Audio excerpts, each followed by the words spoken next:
الحمد لله نحمده ونستعينه ونستغفره ونؤمن به ونتوكل عليه ونعوذ بالله من شرور أنفسنا ومن سيئات أعمالنا من يهده الله فلا مضل له ومن يضلله فلا هادي له وأشهد أن لا إله إلا الله وحده لا شريك له وأشهد أن سيدنا ومولانا محمدا عبده ورسوله أرسله بالحق بشيرا ونذيرا وداعيا إلى الله بإذنه وسراجا منيرا صلى الله تعالى عليه وعلى آله وصحبه أجمعين. أما بعد فأعوذ بالله من الشيطان الرجيم. بسم الله الرحمن الرحيم. يريدون ليطفئوا نور الله بأفواههم والله متم نوره ولو كره الكافرون. هو الذي أرسل رسوله بالهدى ودين الحق ليظهره على الدين كله ولو كره المشركون. صدق الله مولانا العظيم.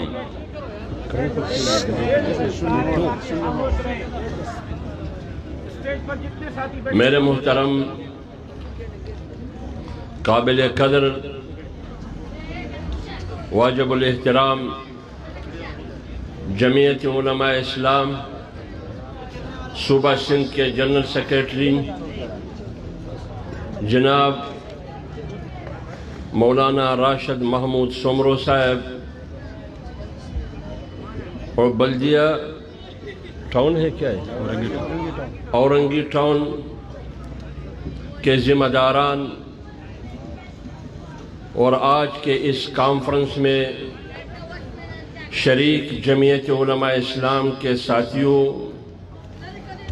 جمعیت طلباء اسلام کے جان نثار پروانوں، میں سب سے پہلے صوبائی جماعت کا، یہاں کے مقامی جماعتوں کا، اورنگی ٹاؤن کی نظم کا، تمام منتظمین کا تہہ دل سے شکریہ ادا کرتا ہوں کہ آج کے اس عظیم الشان ختم نبوت کانفرنس میں مجھ جیسے ناچیز کو دعوت دے کر عزت بخشیں۔ اللہ تعالیٰ آپ کی جدوجہد، آپ کی محنت اور کوشش کو اپنے دربار میں قبول فرمائے،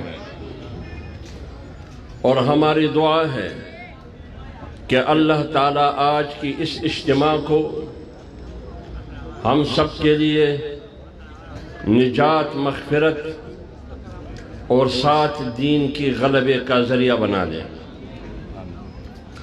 میرے محترم بھائیوں اور دوستوں، موجودہ حالات میں جن مشکلات کا سامنا ہے، بالخصوص ملکی جغرافیے کو اور ملکی نظریے کو، میرے خیال میں اس کی مثال تاریخ میں نہیں ملتی۔ جمعیت علماء اسلام آج ایک ایسی جدوجہد اور تحریک کی قیادت کر رہی ہے جس میں بیک وقت جغرافیے کی تحفظ اور دفاع کا عالم بھی بلند کیا ہے، اور ساتھ ملک اور ریاست کی نظریاتی تحفظ اور دفاع کا عالم بھی بلند کیا ہے۔ آج پورے ملک میں پاکستان ڈیموکریٹک موومنٹ PDM وجود میں آیا ہے، 10-11 جماعتوں کا اتحاد ہے جس کی قیادت جمعیت علماء اسلام کے امیر امام انقلاب حضرت مولانا فضل الرحمان صاحب کر رہے ہیں۔ آپ کو یاد ہوگا کہ جب 25 جولائی 2018 کا الیکشن ہوا، دو بیانات آئے. ایک بیان بین الاقوامی اسٹیبلشمنٹ اور طاقتور قوتوں کی نمائندگی کرتے ہوئے ٹرمپ کا آیا، اور ایک بیان پاکستان کی اسٹیبلشمنٹ اور طاقتور طبقے کا آیا، اور دونوں بیانوں کا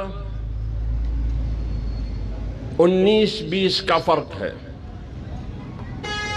ٹرمپ نے بیان دیتے ہوئے کہا کہ میں مطمئن ہوں، میں خوش ہوں کہ پاکستانی قوم نے 25 جولائی 2018 کے الیکشن میں انتہا پسند قوتوں کو، مذہبی شدت پسندوں کو شکست دی. اسی سے ملتا جلتا بیان یہاں کے طاقتور طبقوں نے، غیر جمہوری اشرافیہ نے دیا کہ میں قوم کو مبارکباد دیتا ہوں کہ قوم نے ووٹ اور پرچی کے ذریعے ملک دشمن قوتوں کو شکست دی. اب آپ بتائیے، مذہبی انتہا پسند، ملک دشمن قوتیں، یہ کون ہیں؟ 25 جولائی 2018 کے الیکشن میں پاکستان کے جغرافیے میں کوئی بھی کالعدم تنظیم حصہ دار نہیں تھی. کالعدم تنظیموں کا نام بھی آپ لوگوں کو معلوم ہے، جس پر ریاست اور حکومت نے پابندی لگائی ہے. کوئی بھی تنظیم انتخابی دنگل میں نہیں تھا. تو پھر وہ مذہبی انتہا پسند، شدت پسند، وطن دشمن قوت کون ہے جس کو شکست دی گئی؟ وہ صرف اور صرف جمعیت علماء اسلام، جو آج کی سیاست میں، پاکستان کی سیاست میں ان کی ایک آواز ہے، ایک توانا اور مؤثر آواز ہے، جس آواز کو ملکی سطح پر اور بین الاقوامی سطح پر اس کا نوٹس لیا جاتا ہے. اس کو مخاطب کر کے یہ شکست کا پیغام دیا. اس سے ثابت یہ ہوا کہ مذہبی سیاست کو، اسلامی سیاست کو، کسی بھی قوت کے ڈکشنری میں ہماری اور آپ کی سیاست کو ان کے مطابق اجازت نہیں ہے. یہی وجہ ہے کہ الیکشن میں انہوں نے ہمارے مینڈیٹ کو، ایک تو پوری جمہوری قوتوں کی مینڈیٹ کو، قومی مینڈیٹ کو چوری کر کے کسی اور کی جھولی میں ڈال کے ملک پر مسلط کی. اس کے ساتھ ساتھ سب سے پہلے ہم نشانے پر تھے، کیونکہ اسلامی سیاست کسی بھی قوت کے لیے قابل قبول نہیں تھا. جب اقتدار ان کو دی گئی، آج 2.5 سال ہو گئے. 2.5 سال میں اس حکومت نے عوام کے لیے کچھ نہیں کیا، عوام کی فلاح اور بہبود کے لیے کچھ نہیں کیا. اس حکومت نے اگر کیا ہے، یا تو ملک اور وطن دشمنی کیا ہے، یا انہوں نے دین اور اسلام دشمنی کی ہے. ہم نے روز اول 25 جولائی 2018 کو سب سے پہلے اس مینڈیٹ، جعلی مینڈیٹ کے خلاف جمعیت علماء اسلام نے آواز اٹھائی. ایک بیٹھک، ایک نشست کا اہتمام کیا اسلام آباد میں، جس میں MMA کی 6 جماعتیں سمیت تمام نیشنلسٹ، قوم پرست، سیکولر اور لبرل قوتیں مولانا صاحب کی قیادت میں جمع ہو کر یہ ڈکلریشن اور یہ اعلامیہ اور یہ پیغام قوم کو دی کہ یہ موجودہ مینڈیٹ عوام کی حقیقی نمائندگی اور مینڈیٹ نہیں ہے، یہ جعلی ہے، لہٰذا ملک میں جلد از سر نو انتخابات کی جائے جس میں غیر جمہوری قوتوں کا کسی قسم کی دخل اندازی نہ ہو۔ یہ آج کا نعرہ نہیں ہے، یہ اسی دن کا نعرہ ہے اور اسی دن کا موقف ہے۔ لوگ یہ سمجھتے تھے، یہ تانے جمعیت علماء اسلام کو دے رہے تھے کہ چونکہ جمعیت علماء اسلام ہمیشہ اقتدار میں رہی ہے، لہٰذا جیسے مچھلی بغیر پانی کے گزارا نہیں کر سکتا، جمعیت علماء اسلام بغیر اقتدار کے سیاست نہیں کر سکتی۔ یہی پروپیگنڈا ہو رہا تھا اور کافی حد تک قوم کی اکثریت اس پر اعتماد بھی کرتی تھی، لیکن 2.5 سالہ حکومت کی کارکردگی نے ثابت کیا کہ جمعیت علماء اسلام کی قیادت کی بات سچ ثابت ہوئی کہ یہ حکومت جس طرح نااہل ہے، نالائق ہے، یہ حکومت ڈکیت بھی ہے۔ یہ جمعیت علماء اسلام کا فیصلہ تھا۔ اب سوال یہ ہے، یہ تو سب کو پتہ ہے، مہنگائی ہے، بے روزگاری ہے، 1 کروڑ نوکریاں نہیں ہے بلکہ 50 لوگ بے روزگار ہو گئے، 50 لاکھ گھر نہیں بلکہ 50 لاکھ گرائے گئے۔ بات ہو رہی تھی مدینہ کی ریاست کی۔ مدینہ کی ریاست میں ایک کام ہوا ہے، وہ یہ کام ہوا ہے کہ نام نہاد مدینہ کی ریاست کی امیر المؤمنین کا 300 کنال پر مشتمل بنی گالہ میں محل، وہ حرام تھا۔ 1.5 سال قوانین میں تبدیلی کرتے اس 1.5 سال میں اس حرام گھر کو 12 لاکھ جرمانے کی بدلے میں حلال قرار دیا گیا۔ یہ ہے مدینہ کی ریاست میں یہ ایک کام۔ اس کے علاوہ مجھے بتائیے، اسلام کے لیے کوئی کام ہوا ہے؟ اس نظریے کے لیے کوئی کام ہوا ہے جو نظریہ مدینہ کی ریاست کا بھی بنیادوں میں شامل تھا اور پاکستان کی بنیاد اور جڑوں میں بھی شامل تھا؟ کیا اس ملک کی وحدت، قومی وحدت کے لیے، اس ملک کی ملی وحدت کے لیے، اس ملک کی جغرافیے کی بقا، سالمیت اور استحکام کے لیے کوئی ایک کام نہیں ہوا؟ میں چند باتیں کر کے اپنا تقریر ختم کرنا چاہتا ہوں۔ میں نے ساتھیوں کو کہا کہ مجھے پہلے موقع دے۔ کہا جاتا ہے کہ 73 سال میں یہ واحد حکمران ہے کہ مدینہ کی ریاست کی بات تو کر رہا ہے، باقی تو مدینہ کی ریاست کی بات ہی نہیں کرتے تھے۔ کم سے کم یہ مدینہ کی ریاست تو بات کر رہا ہے۔ یہ بھائی، اس سے طاقتور حکمران جنرل ضیاء الحق تھے۔ انہوں نے 12 سال اسلام کے نام پر حکومت کی، اسلام کے نام پر حکومت کی۔ اس وقت بھی ضیاء الحق کو مفتی محمود رحمت اللہ علیہ نے للکارا اور چیلنج کیا۔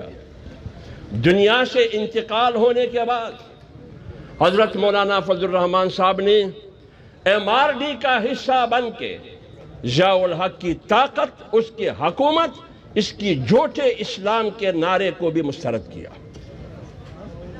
یہ تاریخ ہے۔ اس وقت بھی بہت سے علماء غلط فہمی میں تھے، بہت سے علماء دھوکے میں تھے۔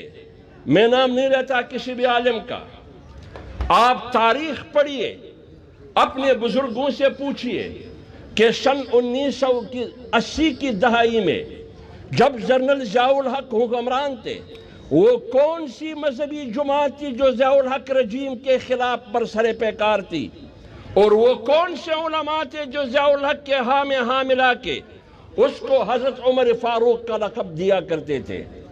آج ہم اسی ماحول میں ہیں۔ بہت بڑے بڑے شیوخ تھے، بہت بڑے بڑے علماء تھے، یہاں تک کہ آپ کی قیادت پر کفر کے فتوے لگے۔ آپ کی قیادت کے خلاف ایک بہت بڑی سواد اعظم بنی۔ کیوں؟ یہ بے نظیر جو ایک سوشلسٹ خاتون ہے، اس کے ساتھ مل کے، جو شرعاً اس کے ساتھ بیٹھ کر حرام ہے، ناجائز ہے بیٹھنا، جیسے کہ آج کہتے ہیں کہ مولانا مریم کے ساتھ بیٹھ کے ایک بہت بڑا جرم کر رہا ہے۔ آپ حریم شاہ سے بیٹھ کے جرم نہیں ہے، آپ شیرین مزاری اور فردوس اشک سے بیٹھ کے جرم نہیں ہے، ان کی سب میں بیٹھ کے وہ مولانا فضل الرحمان صاحب کی امامت میں، ان کی قیادت میں سیاست کر رہی ہے۔ یہ عیب ہے، آپ کو تو خوش ہونا چاہیے، اس لیے خوش ہونا چاہیے کہ بین الاقوامی اسٹیبلشمنٹ اور ملکی اسٹیبلشمنٹ آپ کو سیاست میں نہیں دیکھنا چاہتے تھے، اس لیے 25 جولائی کو آپ کا بستر گول کر کے پارلیمنٹ سے نکال دیا۔ جس طرح آپ کی گنجائش مسجد میں نہیں ہے، آپ کی گنجائش اجازت مدرسے میں نہیں ہے، منبر اور محراب کو اپنے مرضی کے مطابق اپنی اظہار رائے کی آزادی کے ساتھ تم نہیں کر سکتے، آپ کی زبان بندی کے لیے قانون سازی ہو رہی ہے، تو پھر مجھے بتائیے آپ کو سیاست کرنے کی اجازت دے گی؟ نہیں دے گی آپ کو۔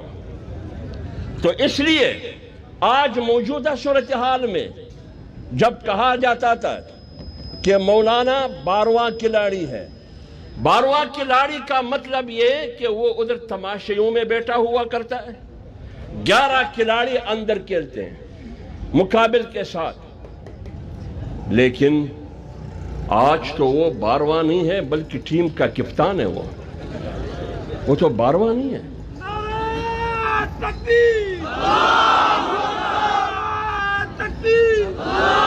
آپ تو ان کو سیاسی اکھاڑے سے نکالنا چاہتے تھے، آپ تو ان کو سیاست سے آؤٹ کرنا چاہتے تھے کہ مذہبی سیاست کی پاکستان کی سیاست میں کوئی گنجائش نہیں ہے۔ بین الاقوامی ایجنڈا یہ تھا، آج پاکستان کی سیکولر مذہب بیزار جماعتیں، آج پاکستان کی لبرل بے دین جماعتیں جس کو ہم لبرل کہتے ہیں، آج پاکستان کی نیشنلسٹ اور قوم پرست پارٹیاں ایک پگڑی اور داڑھی والے مولوی کی قیادت میں ملکی سیاست اور بین الاقوامی سیاست اس کی ارد گرد گھوم رہی ہے۔ آپ بتائیے یہ آپ کے لیے خوش قسمتی کی بات ہے یا نہیں ہے؟ نعرہ تکبیر! نعرہ تکبیر! نعرہ تکبیر!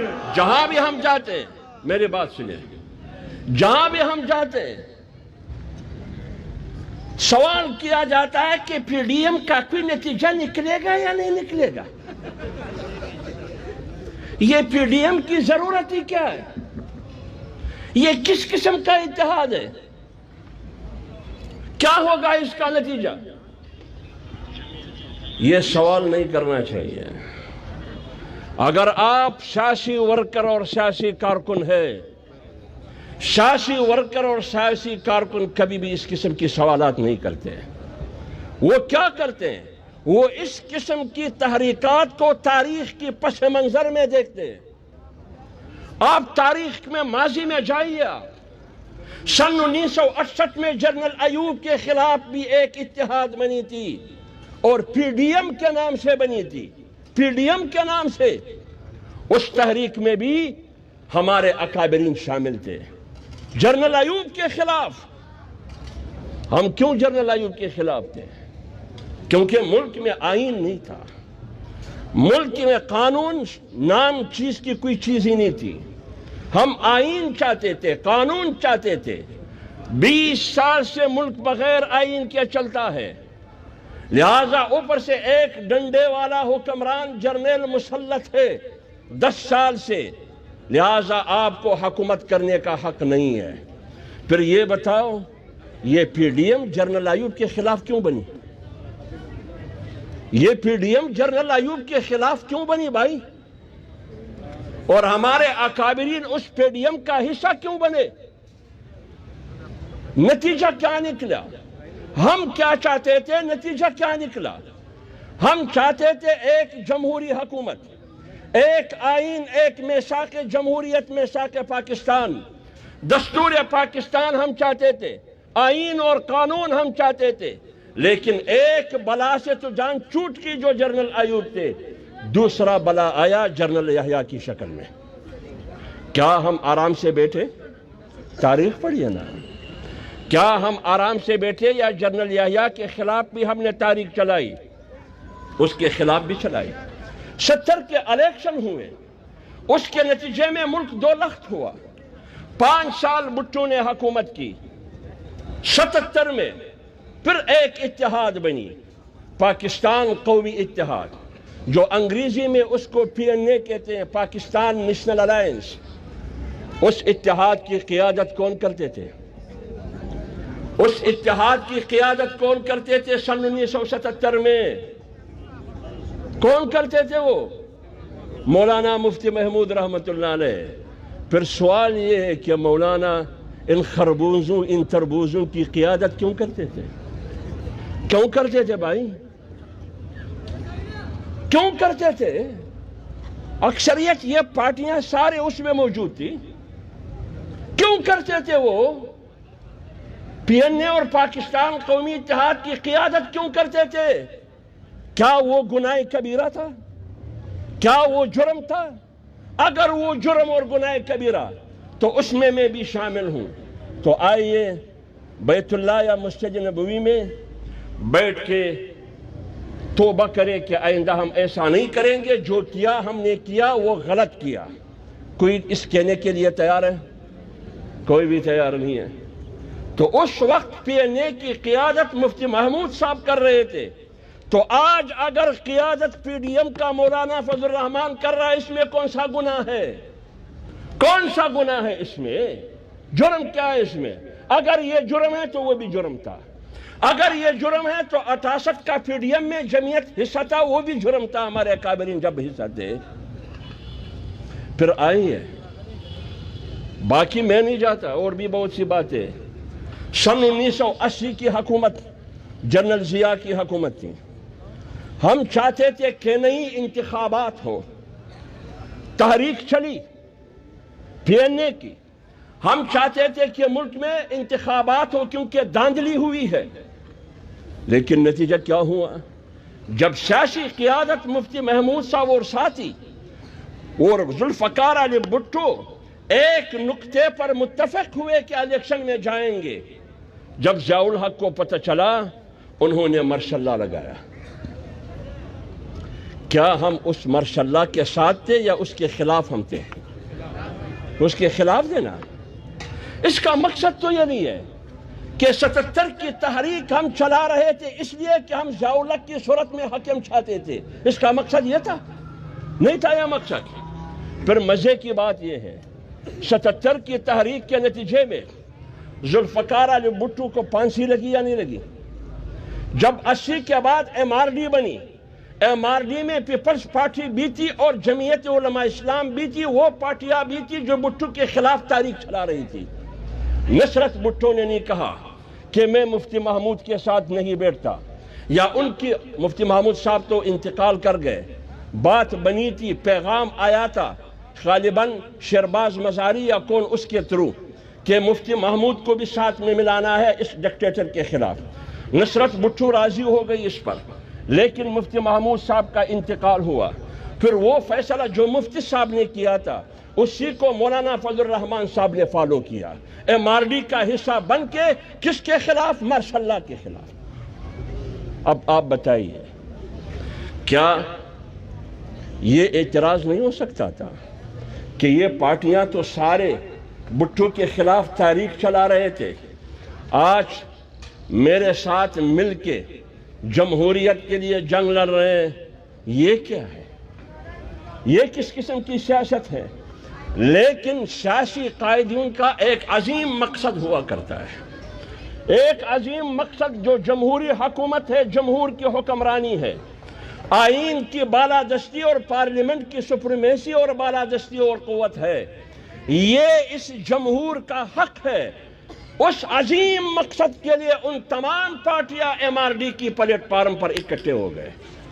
اب سوال یہ ہے، اس MRD کا نتیجہ کیا ہوا؟ کیا ہوا اس کا؟ اسلام آیا؟ اسلام آیا؟ کیا ہوا نتیجہ؟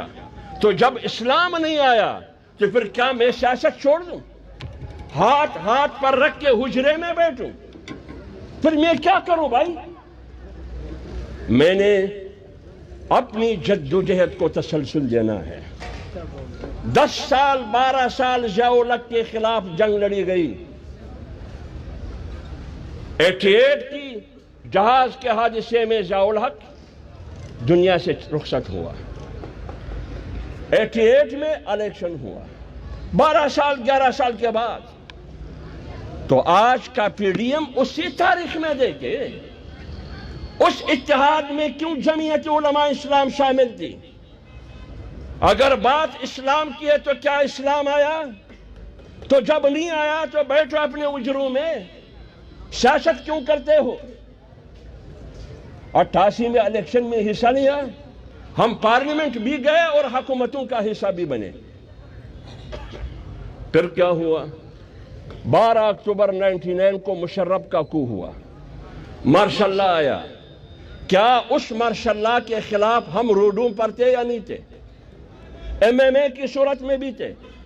اور آپ کو یاد ہوگا 2008 یا 7 میں اے پی ڈی ایم بنا، اے پی ڈی ایم، ابھی صرف پی ڈی ایم ہے، اس وقت اے پی ڈی ایم تھا، آل پارٹیز ڈیموکریٹک موومنٹ، یہ بنی۔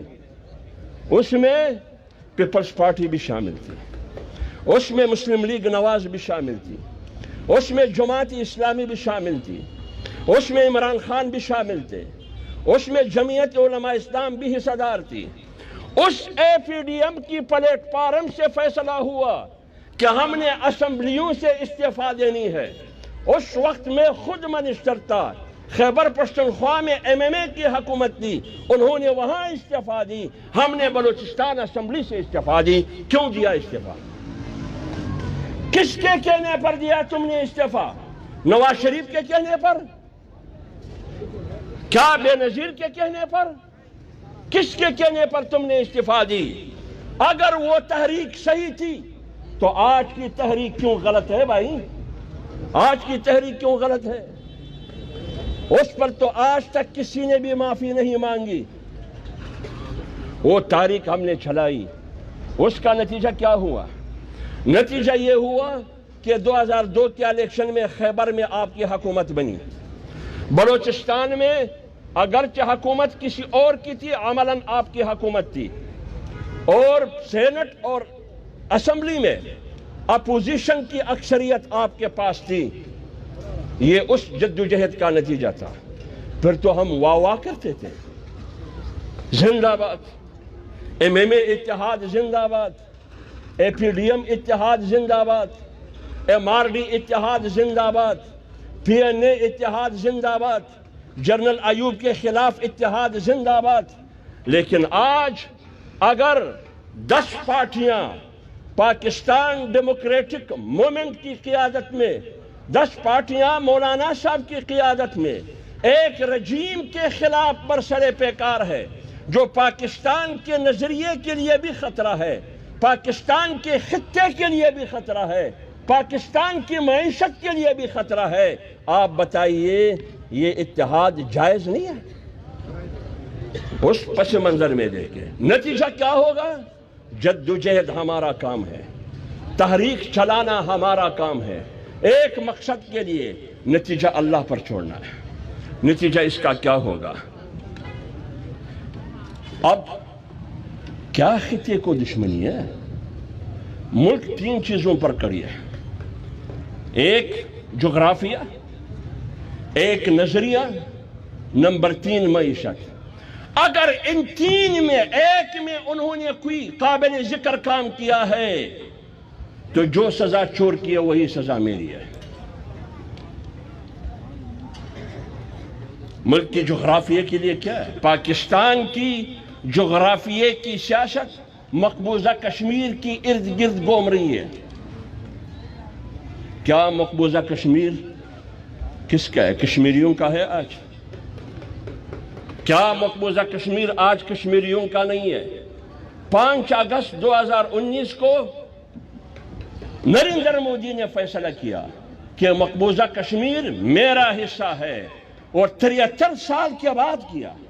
اور کس کی حکومت میں؟ اس کی حکومت میں کہ وہ خود کہہ رہی ہے کہ فوج میرے ساتھ ہے، وہ خود کہہ رہی ہے کہ عدالت میرے ساتھ ہے، وہ خود کہہ رہی ہے کہ تمام ادارے میرے ساتھ ہے، تو پھر سقوط مقبوضہ کشمیر میں یہ بھی آپ کے ساتھ ہے یا نہیں ہے؟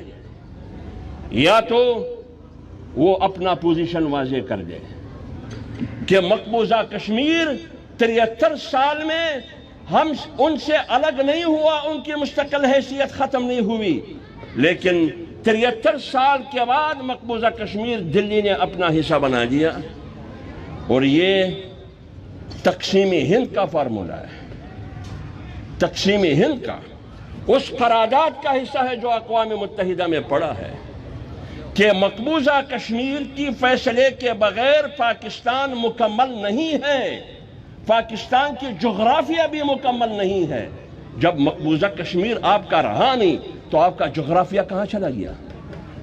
جیسے بنگلہ دیش 71 میں آپ سے الگ ہوا تو آپ کا جغرافیہ 2 لخت ہوا، آج کشمیر کی صورت میں آپ کا جغرافیہ ایک بار پھر سقوط کا شکار ہوا، اور اس میں اصل ذمہ دار کون ہے؟ حکمران ہے، اور ان کا سہولت کار ہے غیر جمہوری اشرافیہ اور غیر جمہوری قوتیں، جس کے بل بوتے پر آج یہ حکومت زندہ ہے۔ انہوں نے دعا نہیں کی کہ نریندر مودی کی کامیابی کے لیے دعا کریں، مقبوضہ کشمیر کا مسئلہ حل ہوگا۔ کہاں حل ہوا؟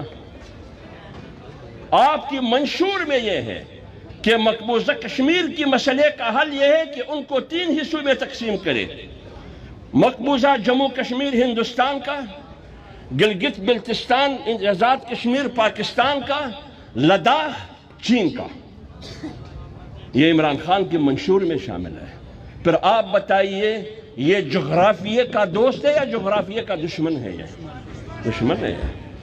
آپ کی خارجہ پالیسی یہ ہے کہ 73 سال میں سعودی جو ناراضگی آج ہے، 73 سال میں اس قسم کی لا تعلقی اور ناراضگی نہیں تھی۔ 73 سال میں ہندوستان اور بھارت کا چیف آف آرمی اسٹاف نے سعودی اور یو اے ای کا دورہ نہیں کیا، پہلی دفعہ ہے 2 مہینے پہلے بھارت کے چیف آف آرمی اسٹاف نے سعودی اور یو اے ای کا دورہ کیا۔ یہ تو آپ کے حکومت میں۔ تیسری بات، یو این سیکورٹی کونسل میں ممبرشپ کے لیے، یو این سیکورٹی کونسل سلامتی کونسل کے 5 مستقل ممبر ہیں، فرانس، برطانیہ، روس، امریکہ اور چین۔ یہ 5 مستقل ممبر ہے، کچھ غیر مستقل ممبر ہے، وہ بھی رائے شماری اور ووٹ کے ذریعے اس کا ممبر بن سکتا ہے۔ اس دفعہ ہندوستان کو اس کا ممبر بنانے کے لیے پاکستان نے 73 سال بعد ہندوستان کو ووٹ دیا۔ یہ جغرافیے کے ساتھ دوستی ہے یا دشمنی ہے؟ تم کہتے ہیں کہ تمام ادارے میرے ساتھ ہیں، ہم تو یہ سوال کرتے ہیں کہ مقبوضہ کشمیر کی سقوط میں ادارے ہیں یا نہیں ہے؟ یہ جواب انہوں نے دینا ہوگا۔ ہم یہ سوال کرتے ہیں کہ یو این سیکورٹی کی کونسل کی ممبرشپ کے لیے جب تم نے ووٹ کیا 73 سال کے بعد، کیا ادارے آپ کے ساتھ ہے یا نہیں ہے؟ کیا اس سازش میں صرف تم ہو یا مودی، تم اور ٹرمپ تینوں شریک ہے؟ کون ہے اس میں؟ اس لیے ہم کہتے ہیں کہ یہ جغرافیے کے حوالے سے بھی اس ملک کے لیے خطرہ ہے۔ نمبر 2 نظریہ ہے، ہم کہتے ہیں پاکستان کا مطلب کیا؟ لا الہ الا اللہ۔ یہ نظریے کی بنیاد پر قیام میں آیا ہے، وجود میں آیا۔ یہ ہم کہتے ہیں یا نہیں کہتے ہیں؟ ہمارا آئین بھی یہی ہے۔ آمین کا پریمبل، مقدمہ اور تمہید گواہی دیتا ہے کہ اس ملک کا سپریم لا قرآن ہوگا، قرآن اور سنت کے خلاف کوئی قانون سازی نہیں ہوگی، اصل حکمرانی اور حاکمیت اللہ کی ہوگی، جو حاکم آئے گا اس کی حیثیت نائب اور خلیفہ کی ہوگی۔ جب یہ تمام باتیں اس میں شامل ہیں تو اس کا معنی یہ ہے کہ یہ ملک نظریاتی ملک ہے۔ کہاں ہے نظریہ بھائی؟ میں ایک رپورٹ پیش کرتا ہوں آپ کے سامنے، پھر آپ اندازہ لگائے کہ مخالفت حق بنتا ہے یا نہیں بنتا۔ امریکن انٹرنیشنل ادارہ ہے، فریڈم آف ریلیجیس، مذہبی آزادی کے نام سے، انہوں نے آج سے 1 سال پہلے ایک رپورٹ جاری کیا، موجودہ حکومت کو انہوں نے اپریشیٹ کیا، ان پر خوشی کا اظہار کیا، موجودہ حکومت پر اطمینان کا اظہار کیا۔ کیوں؟ اس لیے کہ انہوں نے 4 کام کیے موجودہ حکومت نے۔ کون سے 4 کام کیے جو قابل تعریف ہے؟ نمبر 1 کہ گرو نانک کے نام سے یونیورسٹی بنایا۔ یہ نہیں کہا کہ صدیق اکبر کے نام سے یونیورسٹی بنایا، عمر فاروق کے نام سے یونیورسٹی بنایا، نہیں، گرو نانک کے نام سے یونیورسٹی بنایا۔ نمبر 2 قابل تحسین کام یہ ہے کہ کرتارپور راہداری بنائی، وہ پس منظر آپ کو معلوم ہے۔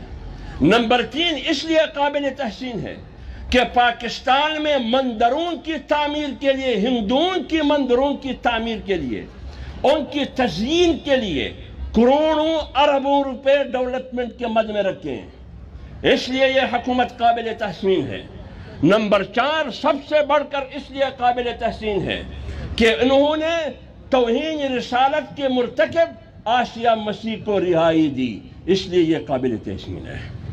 اب آپ بتائیے یہ کون سے اسلامی کام ہیں جو انہوں نے کیا؟ اور 4 کام اور کرنے ہیں۔ موجودہ حکومت کو 4 کام اور کرنی ہے، ٹاسک دیا انہوں نے۔ وہ کام کون سے؟ گزشتہ سال اس دورانیے میں جو حج کا موسم تھا، آپ لوگوں کو یاد ہوگا کہ موجودہ حکومت کی کابینہ نے آج کی کٹ پتلی وزیر اعظم کی صدارت میں منظوری دی کہ ایک اقلیتی کمیشن تشکیل دے، اور اس میں قادیانیوں کو بھی شامل کیا گیا۔ کس کو شامل کیا؟ یہ یاد رکھیں ایک بات۔ دوسری بات اس رپورٹ میں کیا ہے، ٹاسک دیا ہے، وہ یہ کہ ناموس رسالت کا جو قانون ہے موجودہ حکومت یہ گارنٹی دے کہ اس کو ختم کرنا ہے۔ 2 کام ہو گئے۔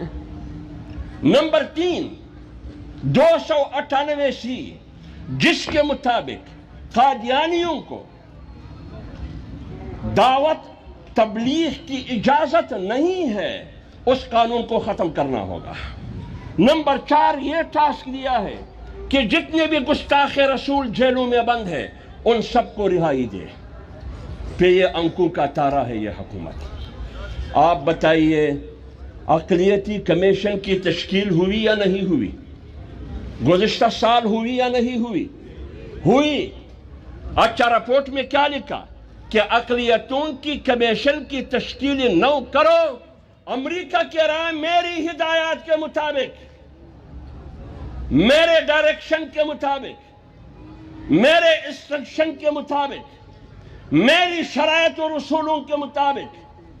جب انہوں نے نوٹیفیکیشن کی، وہ اصول یہ تھے کہ قادیانیوں کو اس اقلیتی کمیشن کا ممبر بنا دیا۔ آمیر پر پشتو کی یہ مثال دی، وہ یار نک زے کے بیا سک زے کا یار دے وہ اقلیتی کمیشن تو اور اچھاوی بلوار نو بیا عدالت ویل چو عیسائیانو تے اجازت صدق پل عبادت، و یہودیانو تے اجازت صدق پل عبادت، و سکانو تے اجازت صدق پل عبادت، و سکانو تے اجازت و ہندوانو تے صدق پل عبادت، پلان نو ماتا ولی نستا نچتا تے اجازت در کی دا حلقی دی چھ 298C ختم کے۔ جب آپ 298 کو ختم کریں گے تو پھر اس کی اجازت آپ کو ملے گی۔ جب وہ اقلیتی کمیشن کا ممبر بنا، اگلا قدم یہ تھا کہ 298 کو تعزیرات پاکستان کا جو دفعہ ہے اس کو ختم کرو، تاکہ وہ کلم کلا پھر قادیانیت اور مرزائیت کا دعوت اور تبلیغ شروع کرے۔ اور آئین کے مطابق ان کو اجازت نہیں ہے، اور حکومت نے اقلیتی کمیشن بنائی۔ آپ بتائیں یہ اس رپورٹ پر عمل ہے یا نہیں عمل؟ اب ہم سوال کریں گے، بابا یہ ملک، اس ملک کے فیصلے، اس ملک کی جتنے بھی فیصلے ہیں یہ بین الاقوامی اداروں کی روشنی میں اقوام متحدہ، ورلڈ بینک، IMF، فلانا اس کی ہدایات پہ ہو رہا ہے۔ بھائی یہ تو ہمیں بھی معلوم ہے 73 سال سے ہو رہا ہے، تو پھر کیا کرے؟ خاموش ہو کے بیٹھے، خاموش ہو کے بیٹھے نا، تو کیا کرے؟ شیخ الہند نے کیا کہا؟ شیخ الہند نے کیا کہا جب ان کو رہائی ملی مالٹا جیل سے؟ ابتدائی اجلاس میں جب انہوں نے صدارت کی، انہوں نے کون سی باتیں قوم کو مخاطب کر کے کی؟ انہوں نے یہ کہا کہ انگریز اسلام کا بھی دشمن ہے اور مسلمان کا بھی دشمن ہے۔ ایک بات یہ کی، دوسری بات کیا کی؟ اگر انگریز کے خلاف لڑنے میں، سیاسی جنگ میں جو بھی قوم میرے ساتھ دیتا ہے اس کو ہم خوش آمدید کہیں گے، بشرطے کہ میرے اصول پامال نہ ہوں۔ ہر قوم کی حمایت وہ چاہتے تھے یا نہیں چاہتے تھے؟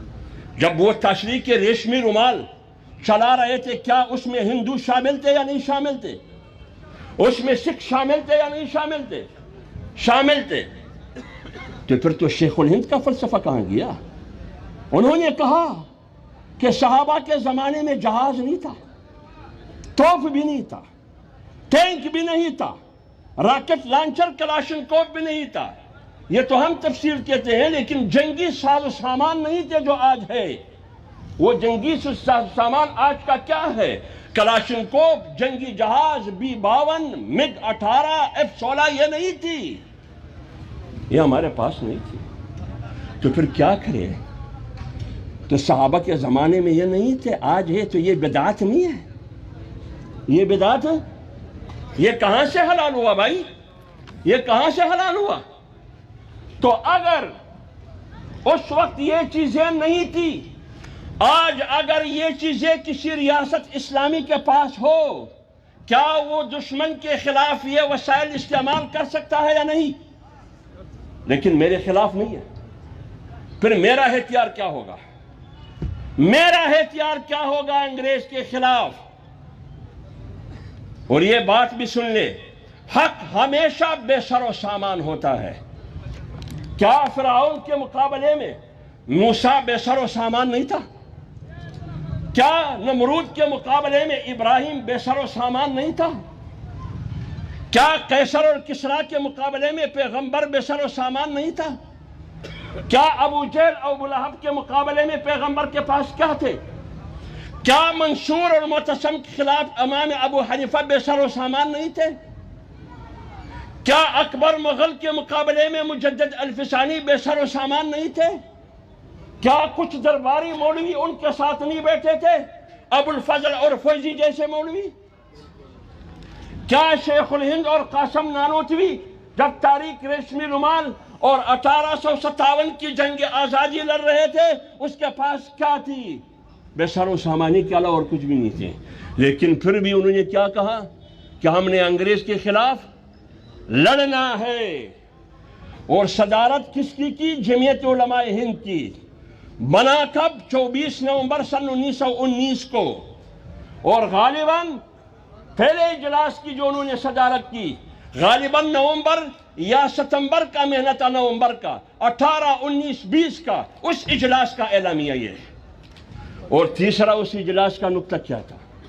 علماء کو مخاطب کر کے کہا کہ آپ کے خیال میں اسلام یہ ہے کہ حجری میں بیٹھ کر اللہ اللہ کرے، مسجد کی کونے میں بیٹھ کر سبحان اللہ کرے؟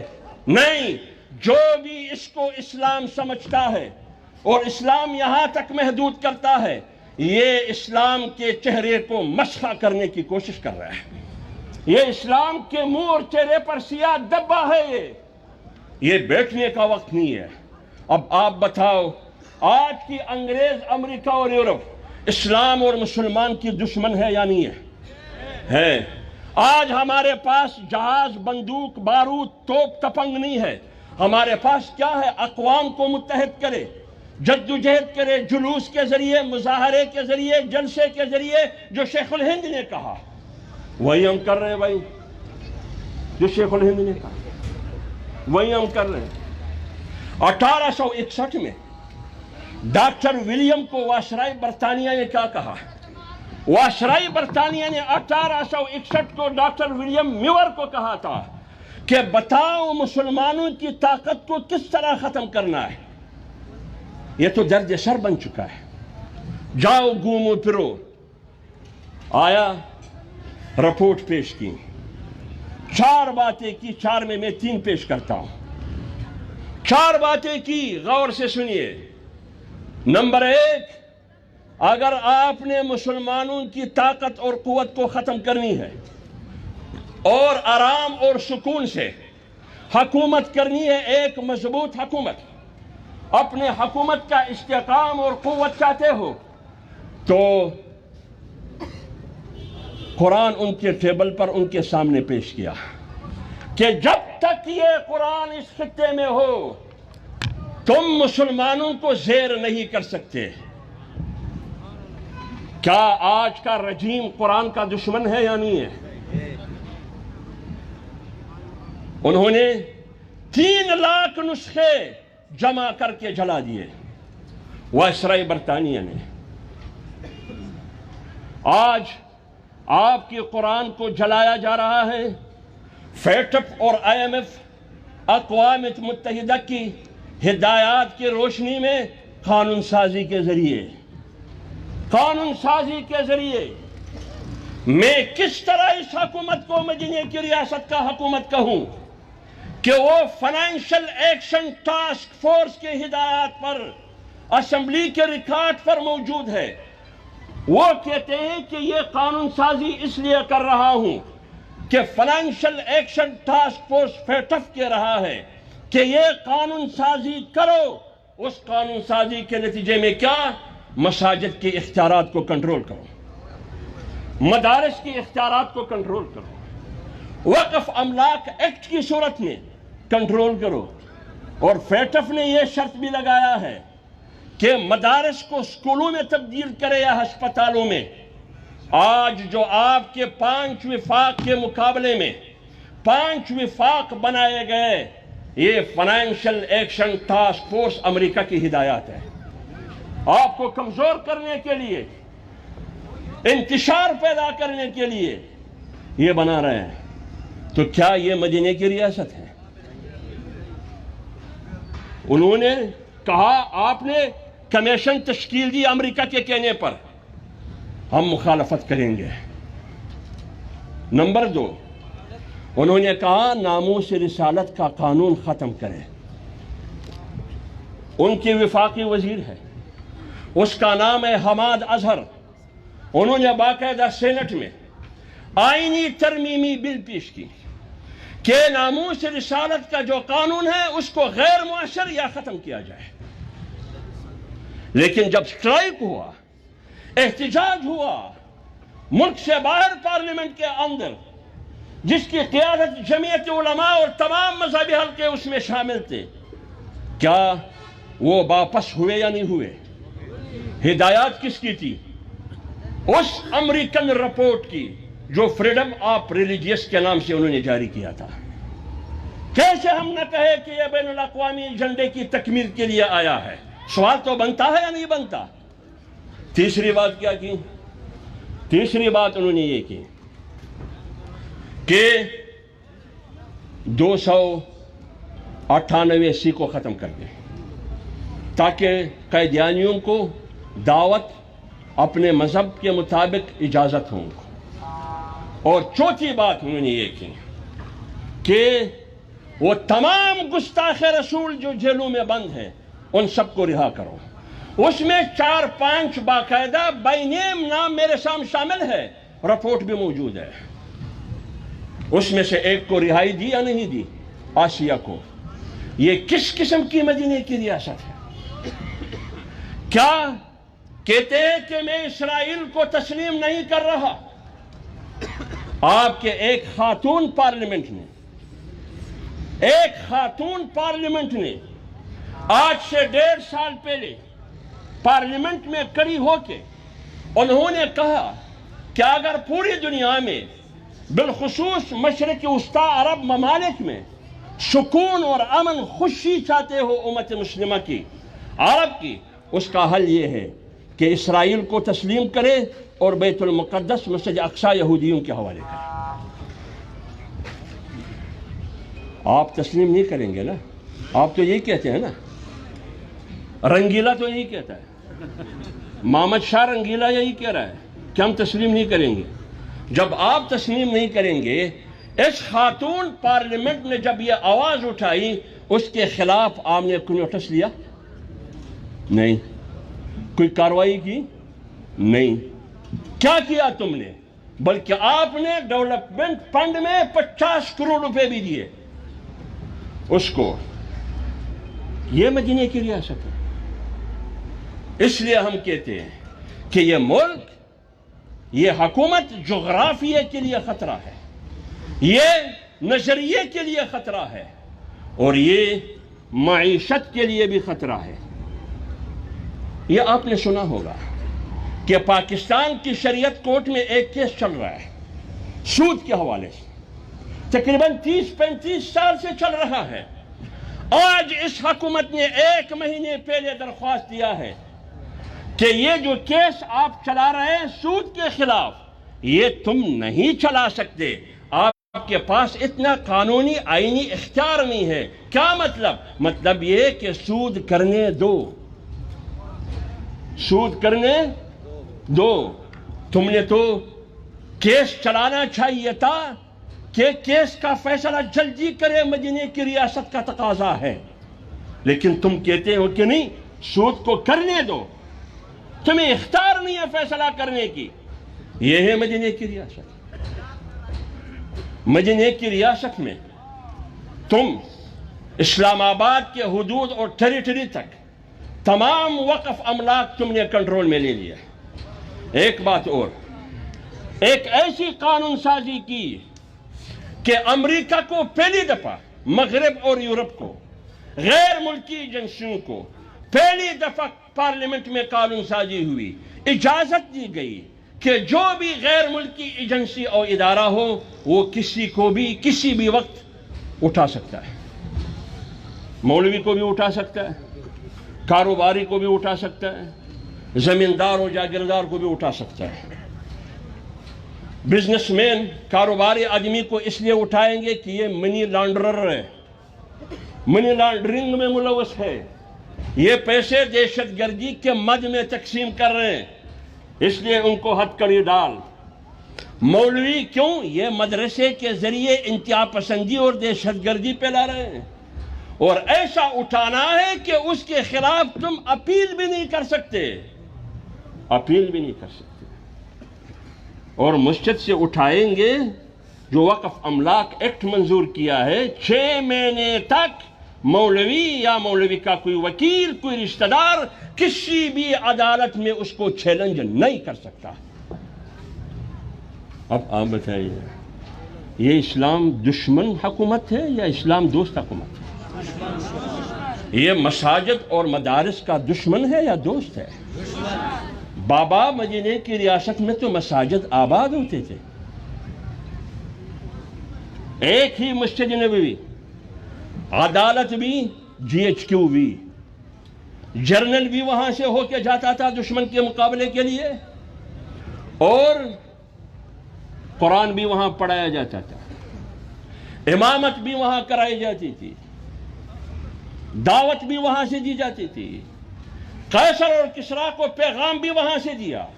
یا تو اسلام، اگر اسلام نہیں میدان جنگ بتاؤ، اگر وہ بھی نہیں زندگی چاہتے ہو تو پھر ٹیکس دیا کرو، اور کوئی راستہ نہیں آپ کے لیے۔ اس لیے جمعیت علماء اسلام پاکستان ڈیموکریٹک موومنٹ کی قیادت کر رہی ہے۔ اس کا نتیجہ کیا ہوگا؟ اس کا ایک نتیجہ یہ ہے کہ آج آپ کی سیاست پاکستان کی 22 کروڑ عوام نے تسلیم کیا ہے۔ کل تک آپ ناقابل برداشت تھے، آج پاکستان کی طاقتور طبقے نے کہا یہ چند مولوی ہے، چند مولوی ہے، حجرے کے چوہے ہیں یہ۔ آج وہ بھی حیران ہے کہ یہ ایک ایسی ہڈی ہے، نہ اگل سکتا ہوں نہ نکل سکتا ہوں، کیا کروں اس کو؟ جب آپ کو بین الاقوامی دنیا اور ملکی طاقت آپ کو سیاست کرنے نہیں دیتا، آج آپ پوری سیاسی قوت کی قیادت کر رہے ہیں، مولوی کو تو خوش ہونا چاہیے، مولوی کو تو سپورٹ کرنا چاہیے۔ اگر آپ حجرے میں بیٹھ کے مقابلہ کریں گے، نہیں ہوگا بھائی، مقابلہ نہیں ہوگا، میدان میں نکلنا ہوگا۔ اگر شیخ الہند کے پیروکار ہو، روز اول سے لے کر آج تک دو طاقتیں ایک دوسرے کے ساتھ مد مقابل ہے، اس حقیقت سے کوئی انکار کر سکتا؟ ایک حق، ایک باطل۔ حق ابراہیم علیہ السلام کی شکل میں، باطل نمرود کی شکل میں۔ حق موسیٰ کی شکل میں، باطل فرعون کی شکل میں۔ حق اسرائیل خونخواروں کی شکل، باطل اسرائیل خونخواروں کی شکل میں، حق حضرت عیسیٰ کی شکل میں۔ حق حضرت پیغمبر کی شکل میں، باطل ابو لہب، ابو جہل، قیصر اور کسریٰ کی شکل میں، اور باطل منصور اور معتصم کی شکل میں، حق امام ابو حنیفہ کی شکل میں۔ امام ابو حنیفہ کتنی بڑی جامع، وسیع اور عریض ایک فقہ مدون کیا ہے، یہ بڑی خدمت ہے۔ تو آپ کہہ سکتے تھے کہ بابا آپ اس طاقتور کا مقابلہ کریں گے، آرام سے بیٹھے اپنے حجرے میں، کیوں جیل جانا پڑا؟ 4 سال جیل میں تھے۔ اتنی عظیم شخصیت، جب ان کا جنازہ اٹھا جیل سے 90,000 عیسائیوں نے کلمہ پڑھا، 90,000۔ تو آپ امام ابو حنیفہ کو کہے کیوں لڑ رہے تھے بھائی؟ کہہ سکتے ہیں۔ آپ مجدد الفصالی کو بھی کہا گیا کہ آرام کی زندگی کو برباد مت کر۔ اکبر جلال الدین کے ساتھ ابو الفضل بھی تھا، ملا فیضی بھی تھا، کتنے بڑے علماء تھے۔ آج آپ اپنی تقریر میں مجدد کا حوالہ دیتے ہیں، ابو الفضل الفیضی کا حوالہ نہیں دیتے، کیوں؟ وہ تاریخ میں زندہ ہے، وہ تاریخ میں مردہ ہے۔ یہ تاریخ ہے، شیخ الہند کو سامنے رکھو۔ اس لیے ہم نے اٹھ کھڑے ہو کے اس سسٹم اور اس نظام کا مقابلہ کرنا ہوگا۔ کہتے ہیں کہ طلباء کو جلسوں میں کیوں لے کے آتے ہیں؟ معصوم طلباء، کل تک تو یہ سارے دہشت گرد تھے، آج کیسے معصوم بن گئے؟ کل تک تو یہ سارے انتہا پسند اور شدت پسند تھے۔ ایک طرف قانون سازی کرتے ہو مدارس کو بند کرنے کے لیے، مساجد کو بند کرنے کے لیے، ملا کی آواز کو بند کرنے کے لیے، ان کو دہشت گرد ڈکلیئر کرنے کے لیے قانون سازی کر رہی ہو، دوسری طرف مجھے شیخ رشید جیسے لوگ کہتے ہیں معصوم طلباء۔ کیا اگر کالج یونیورسٹی کی طالب علم کو احتجاج کرنے کا حق ہے، کسی سیاسی جماعت کا حصہ بننے کا حق ہے، یونیورسٹی اور کالج میں تنظیم بنانے کا حق ہے، ووٹ استعمال کرنے کا حق ہے، 126 دن کی دھرنے میں لڑکیوں کو نچوانے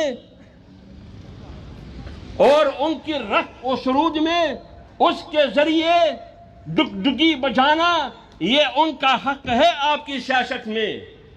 اور ایک مولوی طاہر القادری کے ساتھ کنٹینر پر کھڑے ہو کے ان کے مدارس کے طلباء اور طالبات شورخوار بچے اپنے سیاست کے لیے استعمال کرنے کی اجازت ہے، تو کیا میرے طالب علم کو اجازت نہیں ہے؟ جب پاکستان کی آئین نے، بین الاقوامی قوانین نے ان کو حق دیا ہے، ووٹ کا اور ووٹر کی حیثیت دی ہے، کسی کو ووٹ دے کر منتخب کر سکتا ہے، وہ اجتماع میں بھی جا سکتا ہے، لہذا کسی کی ڈنڈے کا پرواہ نہ کرے، کسی کی قید اور جیل خانے کا پرواہ نہ کرے۔ جلسوں میں ایک شریک ہوتا ہے، 100 شریک ہو جاؤ، 100 شریک ہوتے ہیں 1000 شریک ہو جاؤ، 1000 شریک ہوتے ہیں 1,00,000 شریک ہو جاؤ، کسی کی باتوں کا پرواہ نہیں کرنا۔ یا ایھا الذین آمنوا من یرتد منکم،